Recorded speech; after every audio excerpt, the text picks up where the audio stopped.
Hai guys, selamat datang di channel Gereja Internet. Jangan lupa klik tombol subscribe dan nyalakan lonceng pemberitahuan supaya kamu bisa mendapatkan pengajaran setiap minggunya tentang kebenaran yang alkitabiah. Klik subscribe itu nggak bayar guys, tapi dengan klik subscribe kalian baru saja mendukung Gereja Internet supaya terus dapat berkembang di dunia YouTube. Jangan lupa like, comment, and share ya guys. Hati saya meluap dengan sukacita setiap kali Tuhan itu membuka sesuatu yang luar biasa. Itu membuat gejolak dalam hati itu luar biasa. Saya mau bagikan ini buat saudara, menyambung apa yang sudah kita pelajari selama beberapa minggu terakhir ini. Saudara mengerti dalam perjanjian yang lama itu merupakan gambaran, itu merupakan bayang-bayang dari apa yang Allah bawa untuk semua kita dalam perjanjian baru. Jadi kalau kita membaca perjanjian lama, kita melihat bayang-bayangnya. Dan kalau kita melihat perjanjian baru, kita melihat akan wujud yang nyata daripada bayang-bayang perjanjian lama itu. Nah, ketika Musa membuat akan kemah pertemuan, tempat di mana tabut itu ada, kita semua sudah mengerti ada 3 ruangan yang ada. Yang pertama adalah halaman, yang kedua ruang suci, lalu kemudian ada ruang maha suci. Nah, saya membatasi pembicaraan ini tidak hanya sekedar menguraikan soal tabernakel, tapi saya mencoba membatasi. Dalam ruangan halaman ada yang namanya mezbah bakaran. Ini dipakai untuk mempersembahkan korban bakaran penghapus dosa bagi umat Israel pada waktu itu. Nah, orang-orang Lewi membakar akan korban bakaran di sini. Mereka memintakan supaya dosa orang-orang Israel diampuni. Dan sebagai simbolnya mereka memberikan korban bakaran kepada Allah. Ini merupakan simbol di mana kekristenan kita dimulai. Yaitu ketika kita bertobat dari dosa kita, dari hidup yang lama, kita masuk pada hidup yang baru.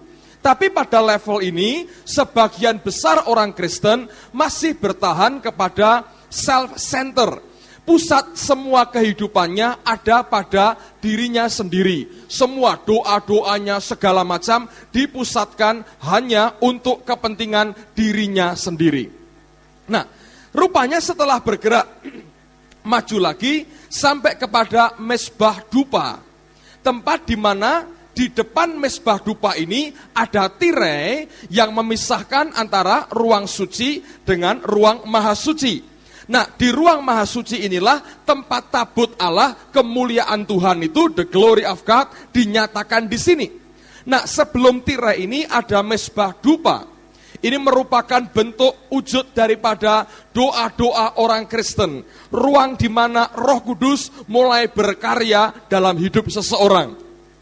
Yang dia pikirkan bukan hanya dirinya sendiri, tapi mulai memikirkan Tuhan. Dan mulai belajar memperkenan Tuhan. Dalam kitab Wahyu kita belajar doa orang kudus itu naik bersama dengan asap dupa di hadapan Bapa yang di surga. Dan dikembalikan ke bumi menghasilkan akan gempa yang luar biasa dan ledakan yang maha dahsyat.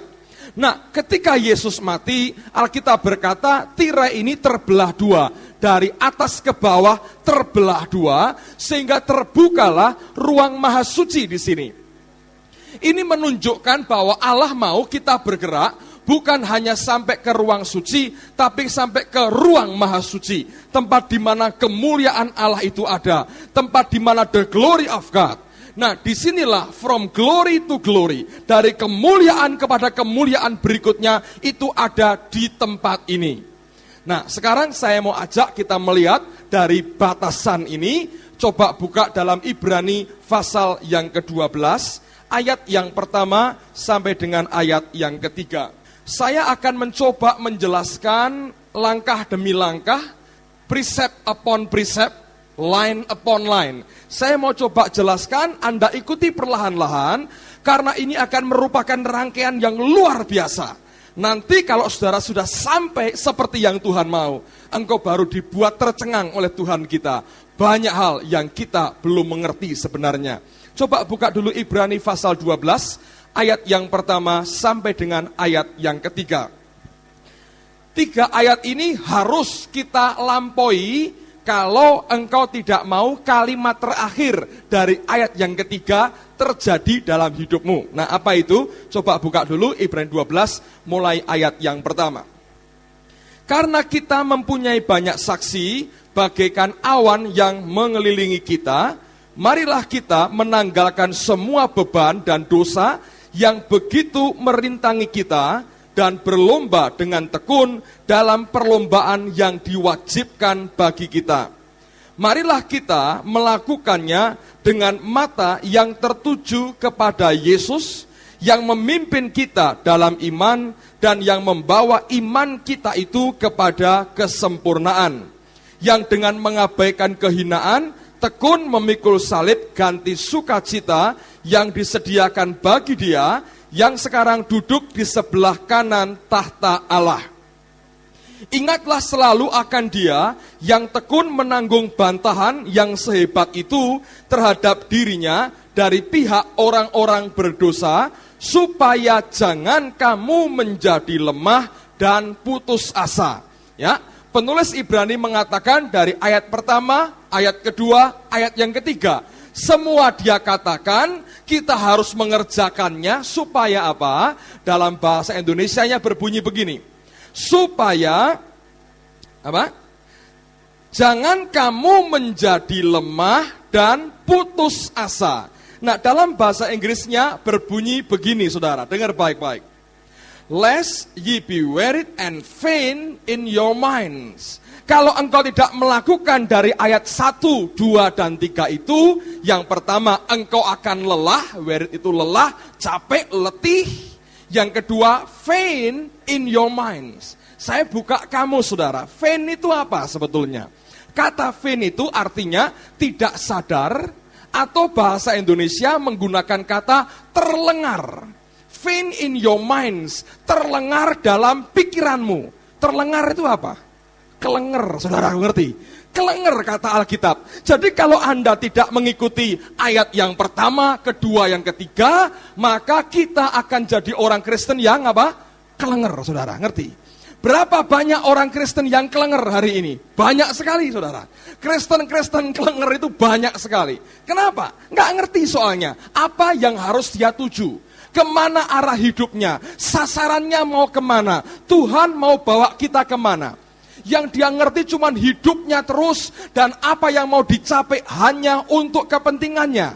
Akibatnya tidak sampai seperti yang Alkitab mau, hidupnya capek, letih, Kristen jadi bosen, lelah sekali, akhirnya kelenger, saudaraku. Ini yang berkata firman Tuhan. Nah, kalau Anda tidak mau kelenger, ikuti 3 langkah ini, nanti sampai ke tujuannya, engkau jadi orang Kristen yang sehat, dan bukan orang Kristen yang kelenger. Amin, saudaraku. Nah, sekarang mari kita lihat pada bagian yang pertama. Dikatakan demikian. Karena kita mempunyai banyak saksi, bagaikan awan yang mengelilingi kita. Yang pertama ini. Marilah kita menanggalkan semua beban dan dosa yang begitu apa? Merintangi kita. Betul. Nah, sekarang saya mau ajak Anda melihat begini. Alkitab berkata, bagian yang pertama, mari kita menanggalkan beban dan dosa yang begitu merintangi kita. Setiap orang Kristen harus memulai hidupnya dengan mezbah bakaran di sini. Semua dosa dan beban harus ditinggalkan di sini. Jangan Anda bawa masuk sampai ke sini. Kalau Anda bawa masuk sampai ke sini, engkau mati, saudara. Tidak pernah ada dosa bisa kumpul dengan Allah. Nah, dosa dan semua beban harus ditinggalkan di sini. Orang Kristen yang tidak bisa lepas dari dosa dan dari beban hidupnya, dia hanya muter-muter di sini selama 40 tahun sampai akhirnya mati dan tidak ada hasilnya apa-apa. Nah, sekarang saya katakan begini. Allah berkata, beban dan dosa itu merintangi kita. Kok bisa, saudara? Dengar baik-baik.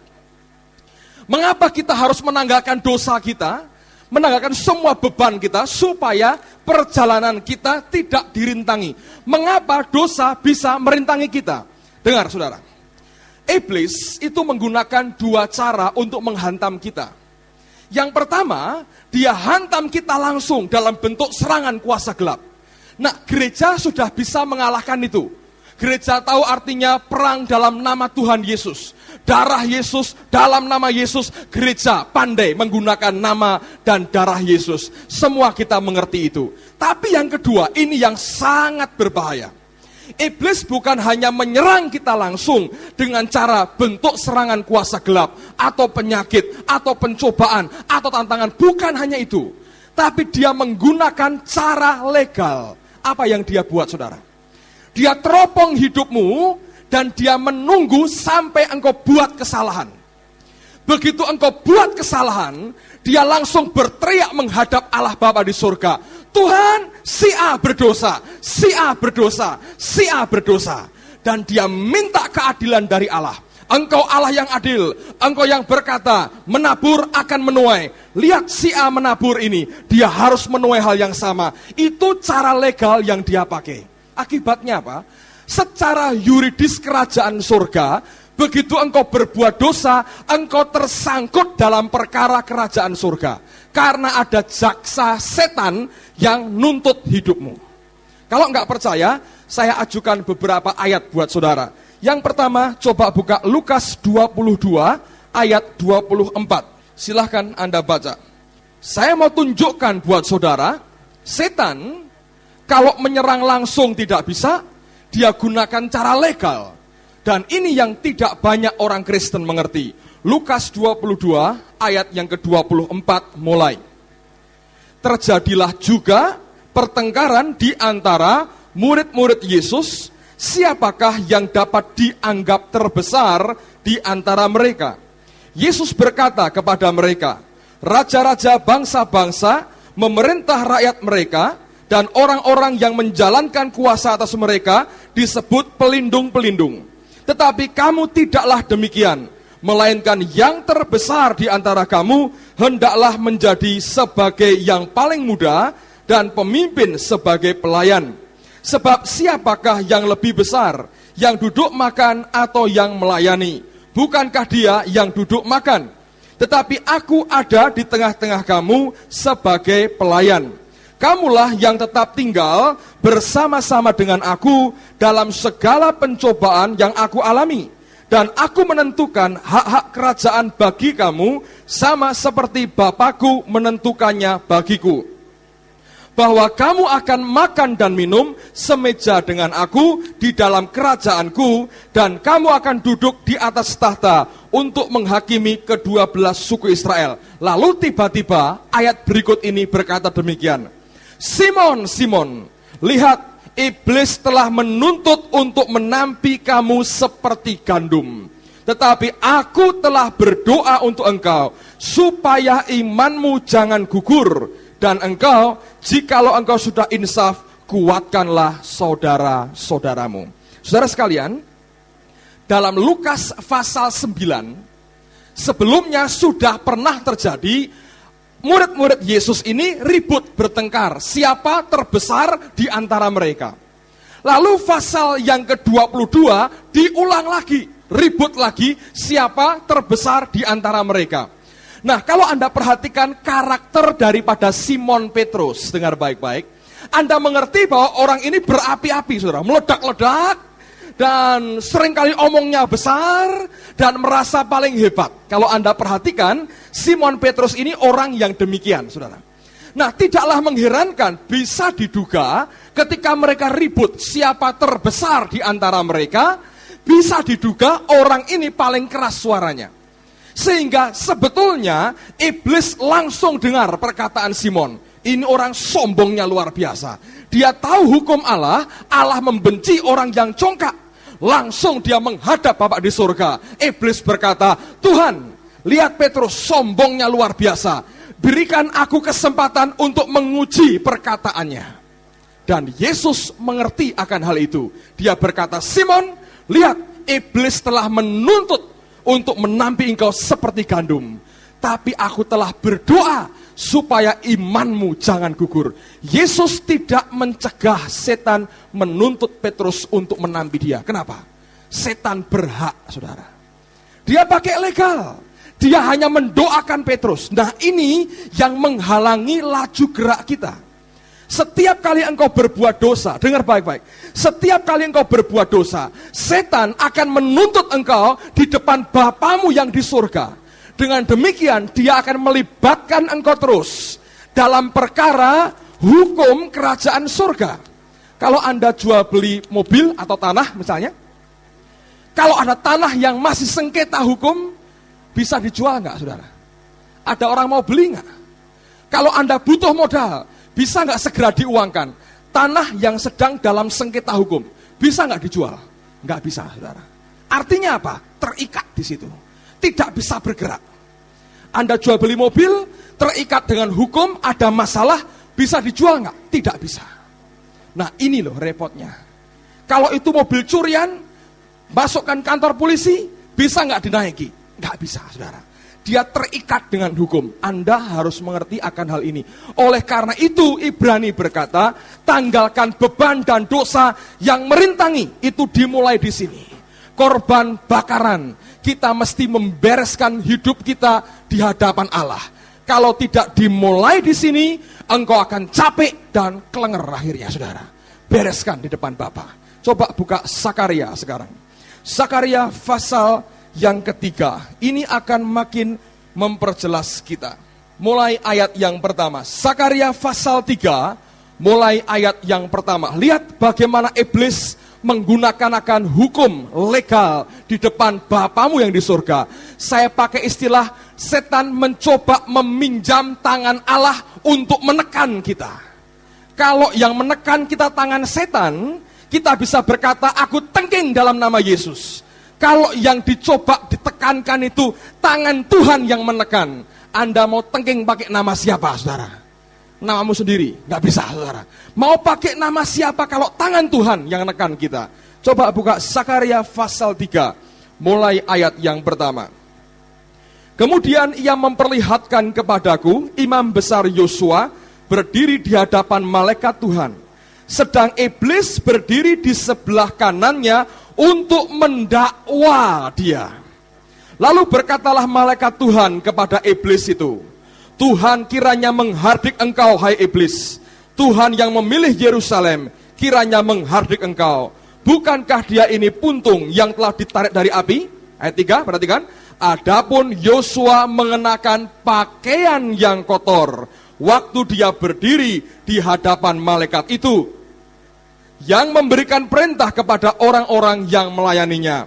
Tanggalkanlah pakaian yang kotor itu daripadanya. Lihat, imam besar Yosua pakai pakaian kotor.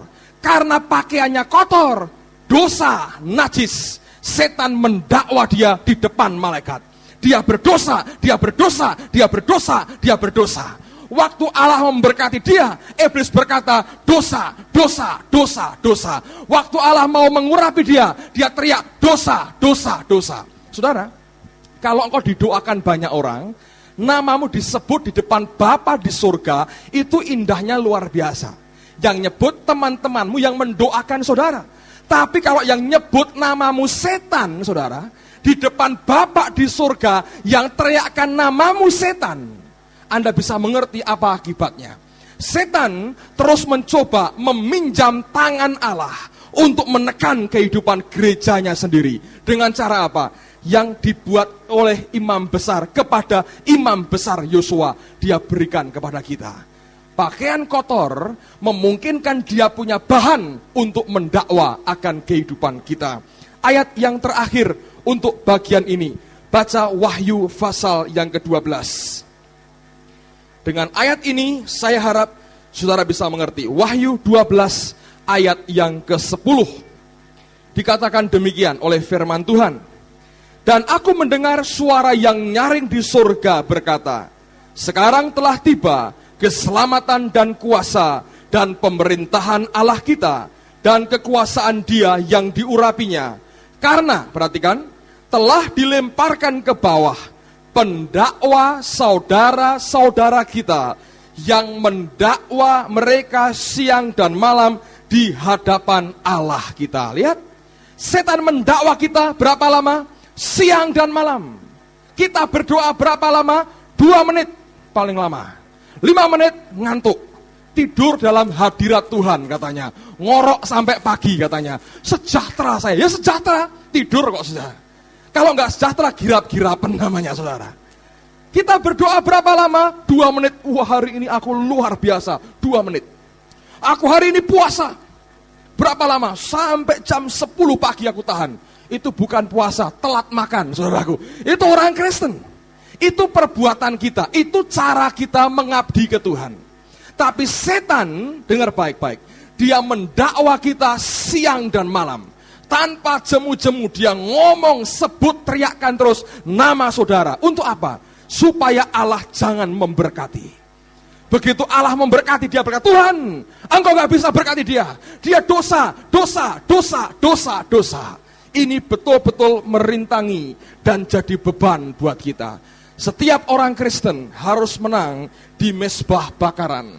Saya berdoa kalau masih ada hidup yang dosa, yang belum dibereskan di hadapan Allah. Kalau engkau tidak mau lelah dan akhirnya kelenger, saudaraku, bereskan di sini, mezbah bakaran.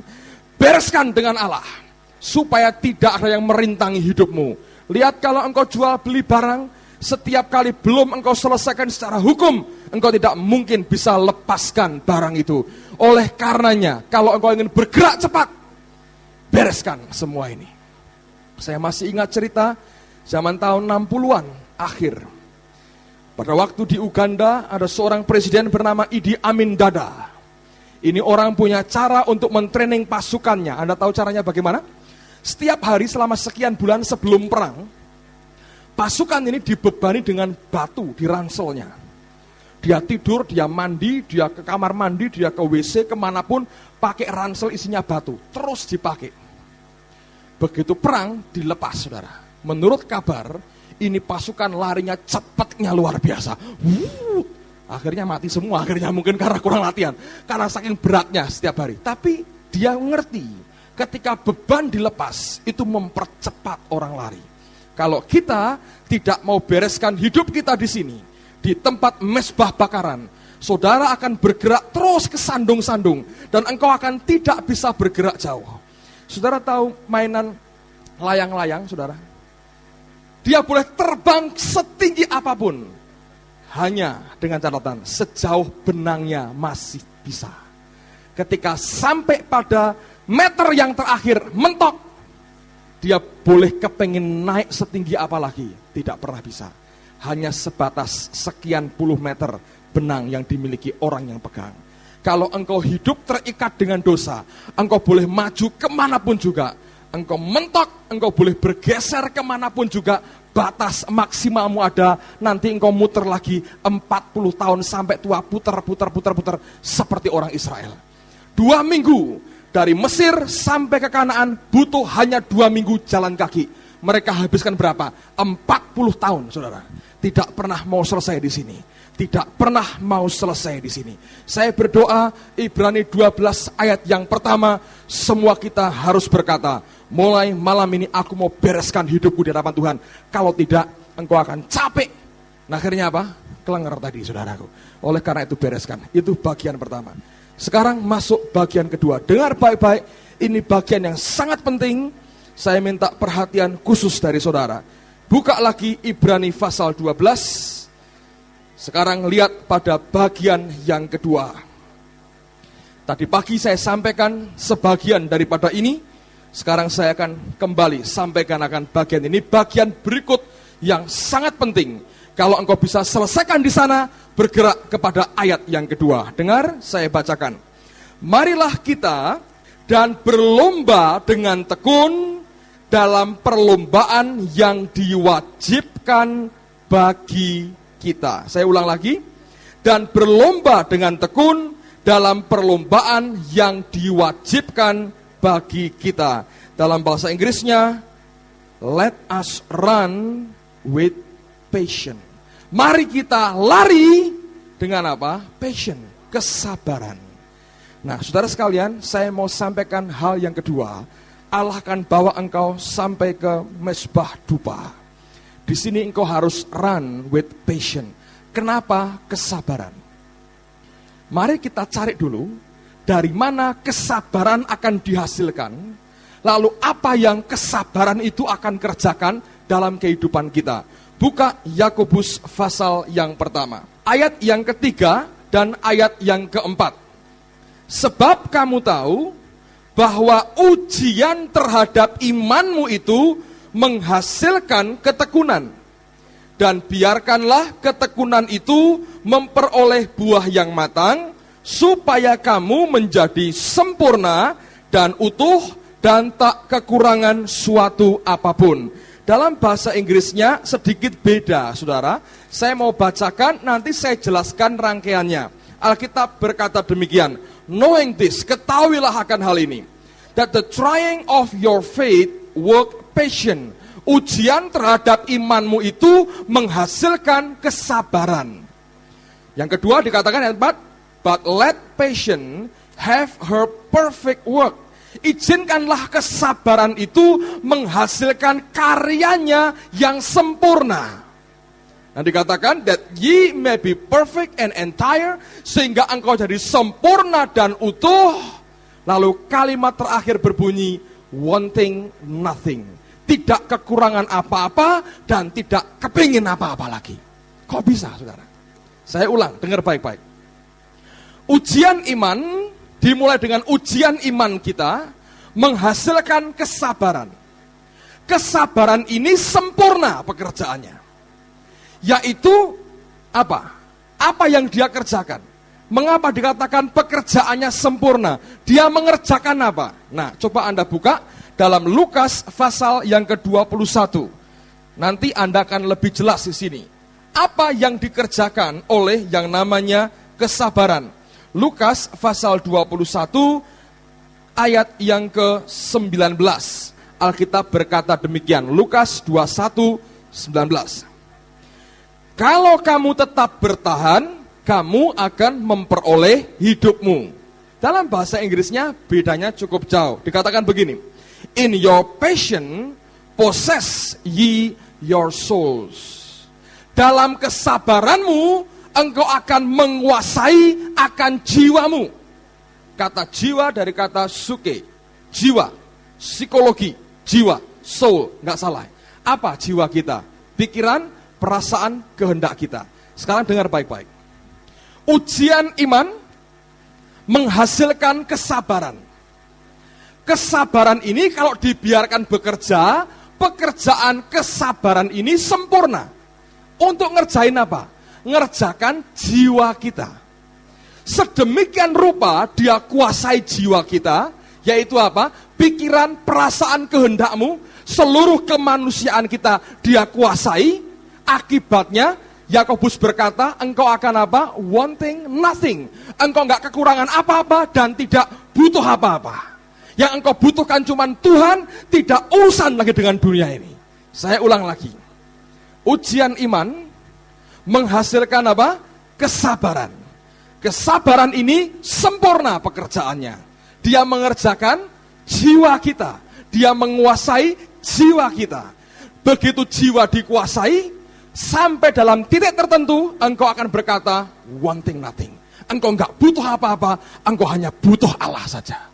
Tidak peduli dengan dunia ini, engkau berkata, aku hanya butuh Tuhanku. Dan persekutuan dengan Tuhan, segala-galanya dalam kehidupan saudara. Nah, permasalahannya begini saudara. Ujian iman itu seperti apa? Dengar ya saudara. Saya bagi dua ujian iman. Dengar baik-baik. Kalau Anda teliti firman Tuhan, engkau terkejut. Ujian iman ada dua macam. Saya gambarkan yang pertama yang biasa-biasa. Apa itu? Contoh begini. Saudara sudah sekian tahun kontrak-kontrak rumah terus. Anda ngitung-ngitung sampai hari ini sudah pindah 15 RT. Dari Pak Sabar sampai Pak Teguh. 15 RT. Karena kontrak pindah terus saudara. Urip kok kontrak terus anak Tuhan. Lalu Anda mulai berdoa. Tuhan saya berdoa minta rumah. Minta rumah Anda berdoa, tiba-tiba Roh Kudus memberikan rema dalam hidupmu. Aku beri engkau rumah. Mantap sekali. Wah, yakin Tuhan janji ini. Ayo doa bu katanya. Lalu dengan ibu Anda mulai berdoa. Doa. Setengah tahun, boom, dapat rumah. Ketika pindah, engkau berkata, Bapak adalah RT saya yang terakhir. Kok bisa? Saya beli rumah sendiri. Nah, selesai saudaraku. Engkau mendapatkan ujian imanmu, lulus. Cukup banyak orang Kristen yang berhasil, cukup banyak juga yang tidak pernah berhasil. Dapat rumah, cukup jauh. Waduh, gereja jauh. Butuh kendaraan. Nah, orang Kristen kalau berdoa, Tuhan butuh kendaraan untuk ke gereja. Padahal untuk jalan-jalan dan kerja. Gereja kan seminggu cuma sekali. Jalan-jalan tiap hari, saudaraku. Tapi Tuhan itu ya kadang-kadang, ya pura-pura tidak tahu gitu. Anda agak tipu-tipu dia sedikit kan kalau berdoa kan gitu. Demi kemuliaan-Mu Tuhan. Demi supaya ini. Demi Tuhan, demi Tuhan. Tuhan ya, cincelah, mau cincah, kasihlah gitu saudara. Tuhan itu baik loh, sabarnya luar biasa. Anda tipu-tipu sedikit, pura-pura nggak tahu dia. Pura-pura gobloki saudaraku. Padahal ngerti. Tapi karena cinta dibiarkan. Kita berdoa, Tuhan, berompit Tuhan, sepeda motor. Lalu engkau tiba-tiba terima dalam hati. Aku beri engkau. Lalu berkata, Bu, ini kok perasaannya sama seperti doa rumah. Wah, ini rema ini. Ayo berdoa. Yakin, klaim 3 bulan. Undian Pepsodent. Dapat sepeda motor, saudaraku. Misalnya ini ya toh. Misalnya sepeda motor. Wah, luar biasa. Dapat. Pak Sinar pernah dapat loh. Jangan dikira enggak, saudaraku ya. Dapat. Wah, dapat saudara. Ujian lagi, berhasil. Banyak orang berhasil, banyak yang coba aja nggak berani untuk berdoa. Itu adalah ujian iman yang biasa-biasa. Artinya begini, engkau berdoa, Tuhan berkata ya, lalu engkau tekuni dan akhirnya jadi. Ujian seperti itu juga menghasilkan kesabaran dalam hidupmu. Waktu nunggu Tuhan, nunggu cara Tuhan, nunggu kehendak Tuhan, itu menghasilkan kesabaran yang luar biasa. Sampai menguasai total jiwamu. Tapi ada ujian kedua, dengar. Yang ini saudara, sebagian besar. Begitu ujian pertama langsung gugur semua. Biasanya ngulang lagi. Sebagian besar, mungkin semua. Kenapa? Ini ujian anehnya luar biasa. Dengar saudara, kalau saudara berdoa, Anda mendengar Tuhan bicara. Misalnya begini, saudara berdoa untuk sepeda motor tadi ya. Tuhan, saya minta sepeda motor. Tuhan yang bicara, bukan yang lain. Tuhan, betul Tuhan, bukan emosimu, bukan setan. Tuhan yang bicara. Aku beri engkau sepeda motor. Itu saya tanya, pasti jadi atau belum tentu saudara? Tuhan yang ngomong. Siapa yang berani bilang belum tentu? Angkat tangan, saya mau tanya kenapa berani bilang belum tentu. Kita tinggal ngikuti loh. Tidak disuruh apa-apa. Tuhan bilang, aku beri. Siapa yang berkata belum tentu Pak diberi? Siapa tahu ngapusi Tuhan. Ayo. Bukan dari pihakmu loh saudara. Dari pihak Allah pasti memberi, bukan? Apa enggak? Saya ulang lagi ya. Anda berdoa, Tuhan sepeda motor. Tuhan berkata, aku beri. Dari pihak Tuhan pasti diberi enggak saudara? Siapa bilang tidak pasti? Angkat tangan. Siapa bilang pasti diberi? Yang tidak angkat tangan, saya tanyai pendapatmu apa? Siapa yang bilang pasti diberi? Angkat tangan. Yang lain apa ini? Abstain Pak. Golput semua saudaraku. Itu pendapat yang ada betulnya saudaraku. Tapi dengar saudara. Saudara akan dibawa Tuhan dalam level ujian di mana Tuhan ngomong tapi hasilnya nol besar. Ya itu mungkin karena kita salah Pak. Tidak. Engkau lakukan persis betul seperti yang dia mau dan tidak ada hasilnya. Nah, kok bisa? Nah, ini kita habis ngobrol dengan Pak Yusak ini hari Jumat lalu ngomong-ngomong soal ini saudara. Saya cari di rumah, saya doa, saya selidiki. Betul. Mau tahu ayatnya? Ayo buka Hakim-Hakim pasal 20. Kalau nggak percaya ini, nanti saudara akan tidak gampang buka mulut menghakimi orang saudara. Ini hati-hati makanya saudara. Hakim-Hakim pasal yang ke-20. Kita ini seringkali lebih galak dari Tuhan sih soalnya saudara ya. Satpam di depan itu lebih galak dari bosnya yang di rumah gitu ya. Jadi anak-anak Tuhan itu lebih galak dari Tuhannya sendiri gitu. Kalau ada temannya yang apa sedikit, penghakimannya lebih besar gitu. Nggak taunya yang ditutup kepalanya dia sama Tuhan gitu. Allah nggak pernah pengen punya anak suka sok menghakimi orang lain. Nah, coba baca ayat ini, nanti saya berdoa tidak ada orang yang punya hati senangnya, hobinya menghakimi orang lain. Lebih baik diuji dirimu sendirilah daripada ngurusi orang dan ngomongin orang yang tidak benar. Hakim-Hakim 20 ayat 17 mulai. Saya ceritakan latar belakangnya ya. Gini saudara, daripada kita baca seluruhnya, saya cerita sedikit. Ada orang Lewi punya gundik. Orang Lewi punya gundik saudaraku ya. Pendeta ini punya gundik. Gundiknya ini diperkosa oleh orang-orang suku Benyamin sampai mati. Nah, oleh orang Lewi ini dipotong-potong mayatnya, ngerti? Dilihat gundiknya mati dipotong-potong. Terus mayatnya dibagi-bagikan kepada suku-suku Israel yang lain. Dia mengadu nih loh, orang Benyamin berbuat ini. Lalu mereka semua kumpul, wah kalau gitu kita hajar aja orang Benyamin. Mereka berkata begini, hei orang Benyamin, itu orang-orang yang kurang ajar itu serahkan kepada kami, biar kami bunuh dia. Nah, rupanya Benyamin rusak semua. Oh, nggak bisa, kami lindungi. Nah, ini saudaraku. Pokoknya salah nggak salah, saya lindungi. Right or wrong is my people, gitu ya. Salah atau benar itu umat saya. Nggak bisa. Kalau nggak mau, perang ya perang. Nah, tantang 1 lawan 11 suku, saudara. Nah, ini saatnya waktu mereka mau perang. Perhatikan pasal 20 ayat 17. Juga orang-orang Israel dihitung jumlahnya dengan tidak termasuk suku Benyamin ada 400.000 orang yang bersenjatakan pedang. Semuanya itu prajurit. Lalu orang Israel berangkat dan maju ke Betel. Di sana mereka bertanya kepada siapa? Allah. Bukan ilah, bukan Baal, bukan dewa, bukan patung. Mereka bertanya kepada Allah, siapakah dari kami yang lebih dahulu maju berperang melawan Bani Benyamin? Jawab siapa saudara? Tuhan. Betul enggak tetaan Anda Tuhan juga? Bukan hantu, enggak kebalik kan? Tuhan saudara ya. Jawab Tuhan, suku Yehudalah lebih dahulu. Berarti Tuhan merestui enggak saudara? Merestui.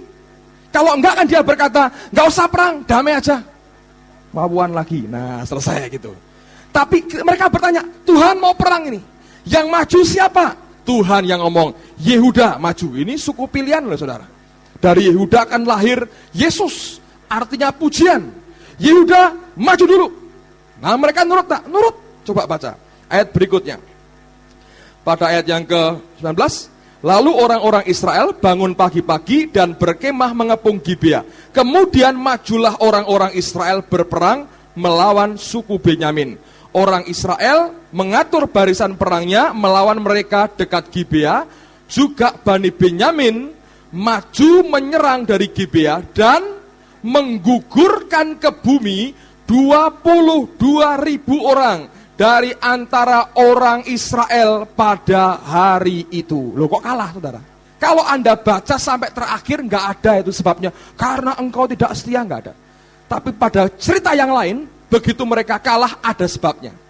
Yosua kalah dengan Ai karena apa? Akan berbuat dosa, mencuri barang-barang di Yeriko. Akibatnya Israel kalah. Itu ketahuan. Sebabnya apa mereka kalah? Ketahuan. Tapi kali ini tidak. Mereka bertanya, Tuhan yang maju siapa? Allah yang ngomong, Yehuda dulu. Perang, mati berapa? 22.000. Ayo, Anda mau tanya, berani berkata, bukan Tuhan ini yang nyuruh. Kok buktinya mati?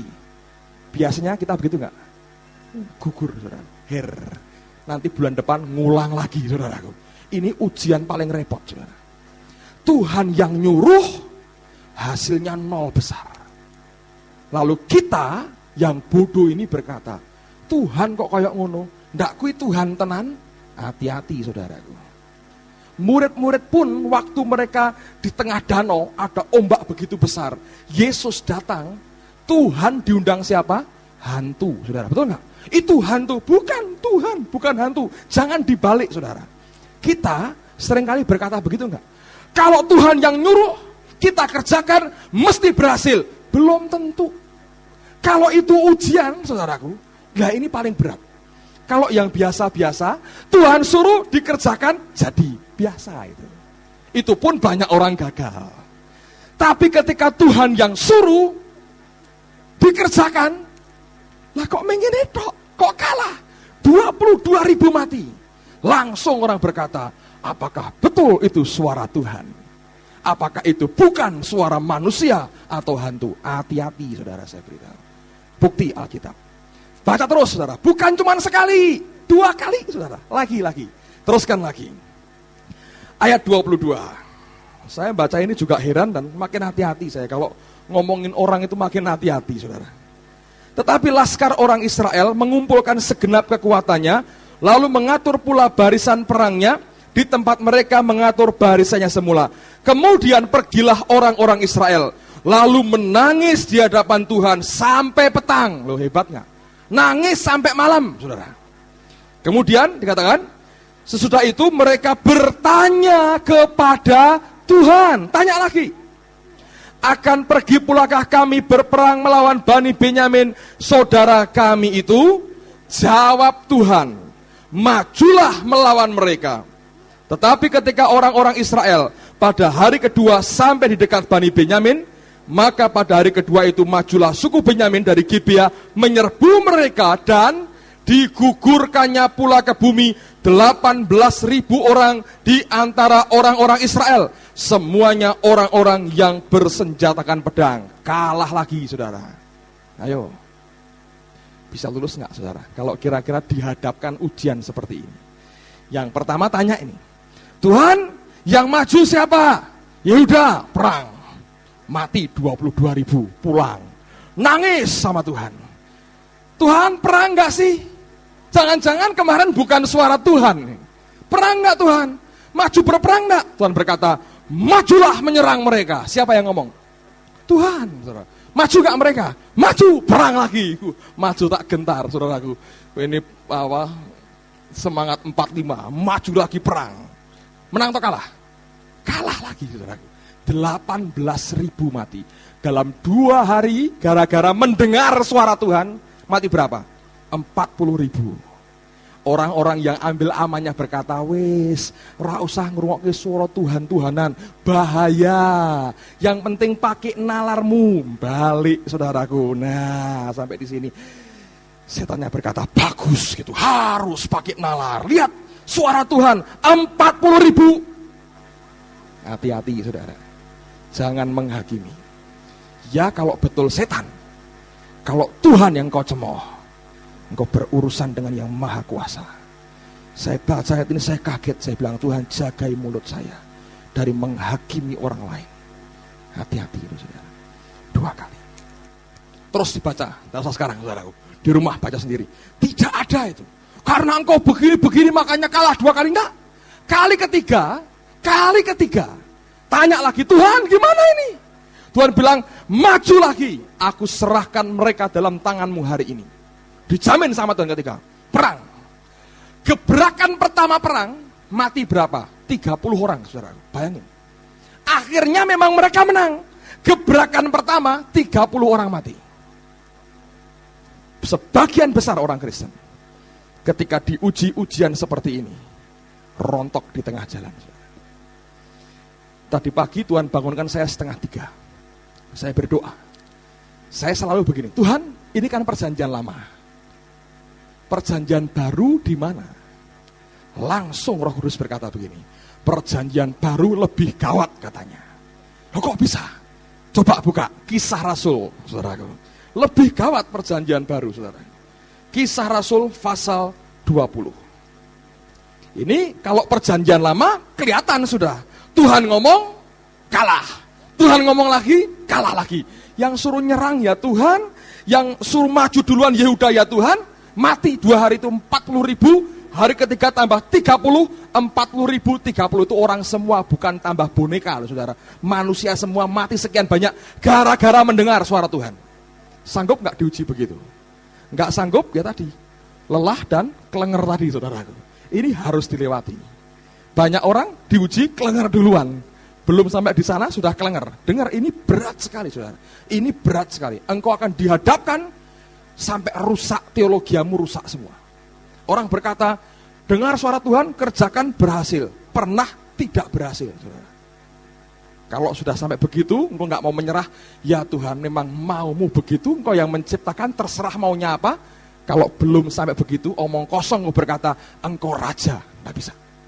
Raja yang dia katakan apa, enggak usah dibantah, jadi. Kalau kita masih mendikte dengan pikiran kita, omong kosong, kau berkata, dia raja saya. Lihat Kisah Rasul, saudara. Pasal 20 ayat 22. Ini lebih kacau lagi, saudara. Pasal 20, 22. Paulus berkata begini, tetapi sekarang sebagai tawanan roh, aku pergi ke Yerusalem. Dan aku tidak tahu apa yang akan terjadi atas diriku di situ, selain daripada yang dinyatakan Roh Kudus dari kota ke kota kepadaku bahwa penjara dan sengsara menunggu aku. Sebagai tawanan roh, aku pergi ke Yerusalem. Berarti yang punya kehendak Paulus ke Yerusalem siapa? Siapa? Roh Kudus kan? Dia tawanan roh. Aku sekarang ke Yerusalem sebagai tawanan roh. Oke? Jadi Roh Kudus berkata pada Paulus, aku paksa kamu ke Yerusalem. Pasal 21, sekarang Anda perhatikan, ayat yang keempat. Paulus mengunjungi Tirus dan Siprus, lalu kemudian di sana apa yang terjadi? Di Tirus apa yang terjadi? 21 ayat 4. Di situ kami mengunjungi murid-murid dan tinggal di situ 7 hari lamanya. Oleh bisikan roh, murid-murid itu menasihati Paulus supaya ia jangan pergi ke Yerusalem. Ayo, bingung nggak saudara? Yang diikuti yang mana? Paulus bilang, aku tawanan roh, harus ke Yerusalem.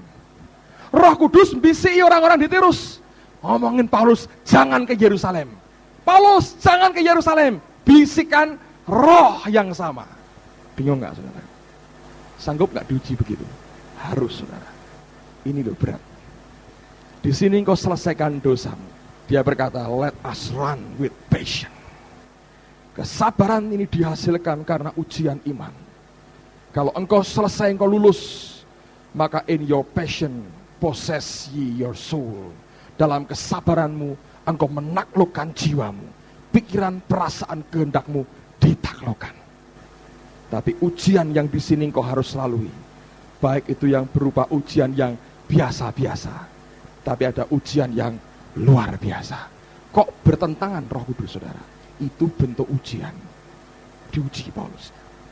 Kalau yang ngomong setan, peka dia, langsung bilang, setan kamu. Seperti Yesus diomongi Petrus, engkau tidak akan dipenjara Tuhan. Iblis, diam katanya. Setan, ngerti langsung.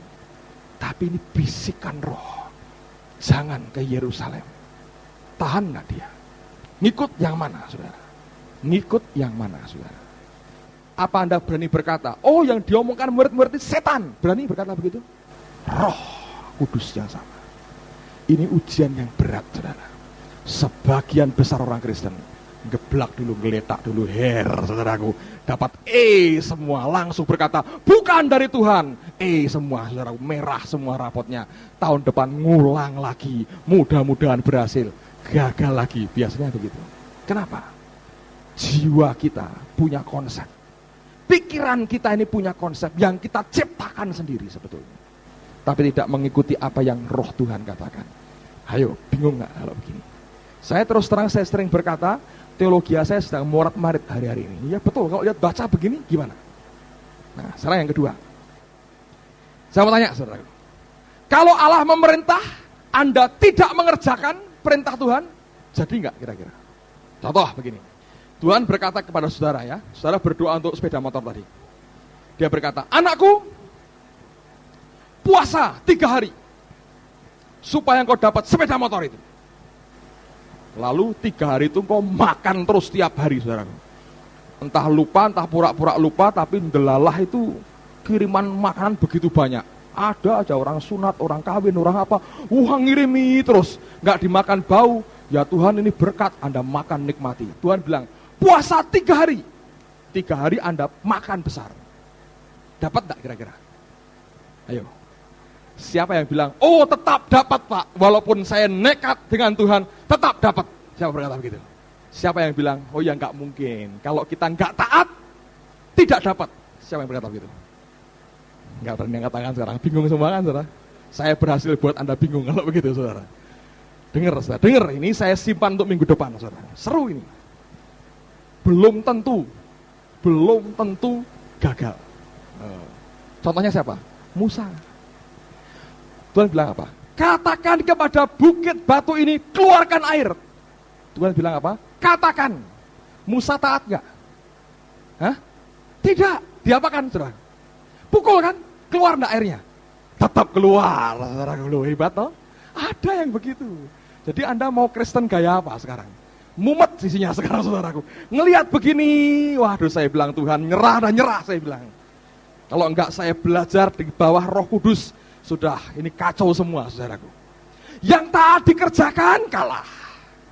Yang enggak taat saya naik dan bilang katakan dipukul, blok, keluar airnya. Ayo saudaraku, kok bisa begitu? Nah, itu minggu depan aja, saudara, jangan sekarang. Panjang lagi itu ceritanya. Tapi saya mau katakan ini loh, saudara, ini loh. Sampai dibawa ke sini itu, aduh, bisa nggak selesai? Kalau engkau bisa selesaikan di sini, luar biasa, saudara. Sekarang coba buka Matius pasal 16. Sebelum kita bergerak ke bagian terakhir. Matius 16, mulai ayat yang ke-24. Matius 16, ayat yang ke-24. Matius 16, 24. Lalu Yesus berkata kepada murid-muridnya, setiap orang yang mau mengikut aku, ia harus menyangkal dirinya, memikul salibnya, dan mengikut aku. Karena barang siapa mau menyelamatkan nyawanya, kata nyawa dari kata aslinya suke, soul, jiwa. Bukan nyawa-nyawa orang itu, tapi jiwa. Barang siapa mau menyelamatkan jiwanya, ia akan kehilangan jiwanya. Tapi barang siapa kehilangan jiwanya karena aku, ia akan memperolehnya. Amin, saudaraku. Sampai dalam tingkat ini, in your passion, possess ye your soul. Engkau kehilangan jiwa manusiawimu, Tuhan ganti dengan jiwa ilahi, saudara. Pikiran, perasaan, kehendakmu manusia hilang di sini. Engkau hanya mengakui Tuhan, wanting nothing, Tuhan. Enggak butuh apa-apa lagi. Lihat begitu besar Tuhan itu. Susah dikuasai dengan ini. Besar, luar biasa. Dengan apa kita bisa mengalahkan? Dengan apa kita bisa melihat semuanya itu? Ini yang Tuhan mau, saudara. Sampai seperti Yesus mengosongkan dirinya, rela taat sampai mati. Sampai seperti Paulus berkata, hidupku bukannya aku lagi, tapi Kristus yang hidup di dalam aku. Kalau engkau sudah berkata, Tuhan, engkau terlalu besar untuk aku ketahui hanya dengan otakku. Engkau terlalu besar untuk hanya aku ikuti dengan perasaanku. Engkau terlalu besar untuk aku hadapi hanya dengan kemauan manusiawiku. Engkau akan tersungkur, dan disitulah saatnya dia buka tirai itu, dan kau lihat kemuliaan Allah, saudara. Selama engkau masih berkata, oh Tuhan adalah begini, begini, begini. Menurut saya, pengalaman saya, teologi saya begini. Dia bilang, terusin. Ketika engkau berkata, menurut perasaan saya, engkau bergerak dengan perasaan, dia bilang, jalankan terus. Engkau berkata, aku mau ini. Dia bilang, go ahead, jalan terus. Sampai in your passion, possess your soul. Dalam kesabaranmu, engkau taklukkan jiwamu. Kesabaran yang dihasilkan dari ujian iman, baik ujian iman yang biasa maupun yang luar biasa yang memati tadi, saudaraku. Dibawa sampai ke situ, engkau ngerti siapa Tuhan, terlalu besar. Begitu engkau sampai ke sini, nah kalimat berikutnya dari Ibrani 12, engkau bisa mengerti, saudara. Ibrani 12, kembali kepada Ibrani 12. Haleluya. Ibrani 12 ayat yang kedua. Saya akan bacakan sampai dengan ayat yang ketiga. Anda bisa mengerti ayat ini. Marilah kita melakukannya dengan mata yang tertuju kepada Yesus, yang memimpin kita dalam iman dan yang membawa iman kita itu kepada kesempurnaan. Looking on Jesus. Memandang kepada Yesus. Kata memandang itu artinya undivided attention. Perhatian yang tidak terbagi-bagi. Hanya tertuju kepada Yesus. Dalam bahasa Inggrisnya, the author and finisher of our faith. Pencipta, penggubah, pemula dari iman kita dan penyelesai iman kita. Finisher. Engkau akan tunduk dan engkau tersungkur berkata, Tuhan, Bukan karena otakku, bukan karena pengalamanku, bukan karena perasaanku, bukan karena aku mikir sepanjang malam, bukan karena kemauanku, imanku selesai. You are the finisher of my faith. Engkau adalah penyelesai imanku, the author and the finisher. Begitu engkau sampai di situ, engkau lihat kemuliaan Allah. Dan tahukah saudara, yang bisa membawa iman kau bergerak itu hanya di dalam Yesus. From faith to faith, kata Roma. From glory to glory. Engkau temukan di sini. Waktu engkau bisa berkata, keluar dari rohmu.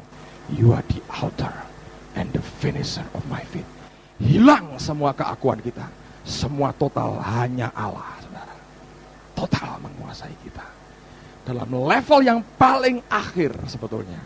Nanti engkau bergerak seperti Musa yang minggu depan saya teruskan. Kalau Anda bisa mengerti ini, betapa luar biasanya Tuhan itu mau bawa kita. Kalau engkau tidak ngikuti ini, saudara, selesaikan dosamu yang begitu menghalangi merintangi kita.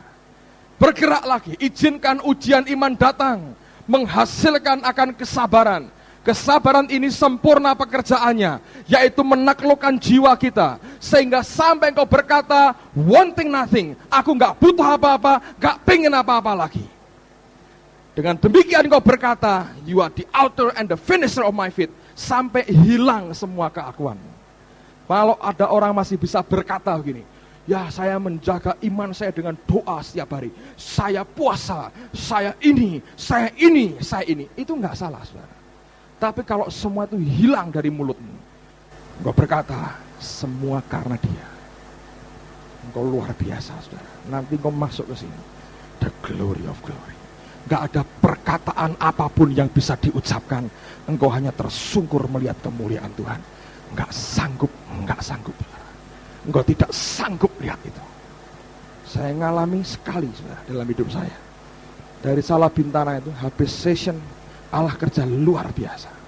Saya balik kamar dengan istri saya. Saya tidak pernah doa nangis-nangis. Bukan tipe saya, nangis-nangis itu enggak. Ketika tersungkur di tempat tidur, saya bilang jujur pada saudara, untuk pertama kalinya roh saya ketemu dengan roh Tuhan.